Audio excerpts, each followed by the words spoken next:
السلام علیکم ورحمۃ اللہ وبرکاتہ۔ امید کرتا ہوں آپ لوگ خیر و عافیت سے ہوں گے۔ ہر روز ہم اپنی زندگی میں یہ بات کہہ رہے ہوتے ہیں کہ توکل کیا ہے۔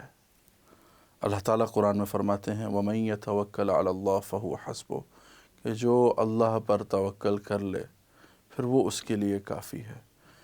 اور صحابہ نے اپنے معاملات میں، زندگی میں کئی جگہ پر خود رسول اللہ صلی اللہ علیہ وسلم کے ایسے موقع آیا کہ چاہتے ہوئے بھی جبکہ آسمان پھاڑ کے ان کے لیے ساری نعمتیں زمین پر جنت سے لائی جا سکتی تھیں، لیکن انہوں نے امت کو سکھانے کے لیے خود پر بائی چوائس وہ اعمال لیے کہ جس سے انسان کو سمجھ آ جائے کہ توکل کا سفر کیا ہے۔ توکل ایک منزل ہے کہ جہاں انسان جو ہے نفس مطمئنہ تک چلا جاتا ہے، لیکن اس نفس مطمئنہ تک جانے کے لیے قرآن میں دو طرح کے نفاس کا ذکر کیا گیا ہے، نفس عمارہ، نفس لوامہ۔ ایک نفس عمارہ ہے کہ انسان جو ہے وہ برائی کی طرف جو ہے مائل رہتا ہے اور برائی کی طرف چلتا رہتا ہے۔ ایک نفس لوامہ ہے جو اس کو اس سے روکتا ہے۔ اگر انسان نفس لوامہ پر آ جائے، اور یہ نفس لوامہ پر انسان کا جو سفر ہے نفس مطمئنہ کا، اس کو مدد دیتی ہے تقوی۔ قرآن میں اللہ تعالیٰ نے بتایا ذَلِكَ الْكِتَابُ لَا رَيْبَ فِيهِ هُدًى لِّلْمُتَّقِينَ، کہ یہ وہ کتاب ہے جس میں کوئی شک نہیں، اور یہ ہدایت ہے متقین کے لیے۔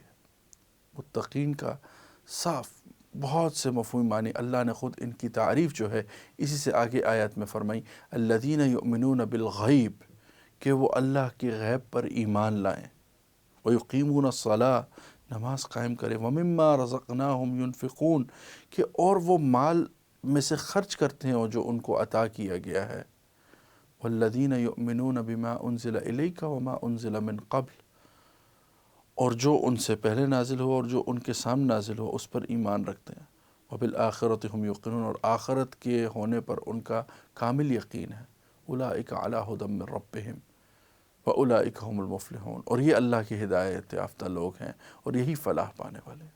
لیکن اللہ تعالیٰ ایک جگہ پر باقاعدہ یہ بھی ذکر کرتے ہیں سورہ بقرہ میں ہی، يُضِلُّ بِهِ كَثِيرًا وَيَهْدِي بِهِ كَثِيرًا، کہ بہت سے لوگ اس کتاب سے گمراہی کا سامان کریں گے اور بہت سے لوگ اس سے ہدایت پائیں گے، اور اس سے جو ہے وہ گمراہ کون ہوں گے؟ خود اللہ واضح فرماتے ہیں وَمَا يُضِلُّ بِهِ إِلَّا الْفَاسِقِينَ، یعنی وہ فاسق ہوں گے۔ فاسق کی بہت سی تشریحات آتی ہیں، لیکن فاسق کی جو ہے 3 اقسام ہیں۔ پہلے درجے میں اس کا واپس ہونا بہت آسان ہے۔ پہلا درجہ یہ ہے کہ وہ گناہ کبیرہ کرتا ہو، اور گناہ کبیرہ میں جیسے زنا، شراب، جھوٹ بولنا، لوگوں کو تکلیف دینا، حقوق العباد کا خیال نہ رکھنا۔ اور اس کا دوسرا درجہ یہ ہے کہ انسان گناہ کبیرہ کرے اور پھر اس کو لوگوں کو بتائے بھی، یہاں سے بھی کہیں نہ کہیں اس کی واپسی کا سامان ممکن ہے۔ لیکن جب وہ تیسرے درجے پہ چلا جاتا ہے کہ وہ گناہ کرے، اس کو لوگوں کو بتائے اور پھر اپنے گناہوں پر حجتیں پیش کرے، جسٹیفیکیشنز دے، یہاں سے واپسی ممکن نہیں ہوتی۔ توکل انسان کو حاصل ہوتا ہے تقوی سے۔ تقوی کا معیار صرف یہ ہے کہ انسان اپنا کام کرتا جائے، اور جیسے کہ حدیث میں آتا ہے، رسول اللہ صلی اللہ علیہ وسلم سے پوچھا گیا کہ آیا جب میں اپنے اونٹ کو باندھوں، اپنی اونٹنی کو باندھوں، تو میں باندھنے سے پہلے اس پہ توکل کروں یا اس کو چھوڑ دوں اور توکل کر لوں؟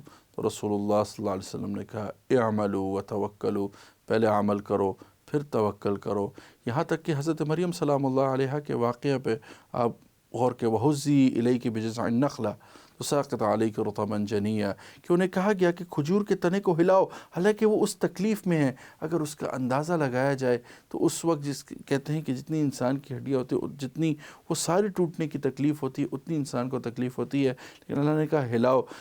اصل کام تھا اللہ کا حکم کہ ہلانا، ان کو گرانا کھجوروں کو، وہ اللہ کی قدرت میں تھا، اور ان کے ہلکے سے ہاتھ لگنے سے اللہ نے کھجوریں ان کے سامنے جو ہے پیش کر دی۔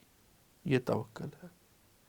ہمارا توکل کا یہ تعریف جو ہم عمومی طور پہ کرتے ہیں کہ بس سب اللہ سے ہوتا ہے، بے شک ہے، لیکن اللہ بھی اس کے ساتھ کرتے ہیں، جیسا قرآن میں اللہ نے فرمایا لیس الانسان الا ما سعی، کہ انسان کے لیے جو ہے وہی ہے جس کی وہ کوشش کرتا ہے۔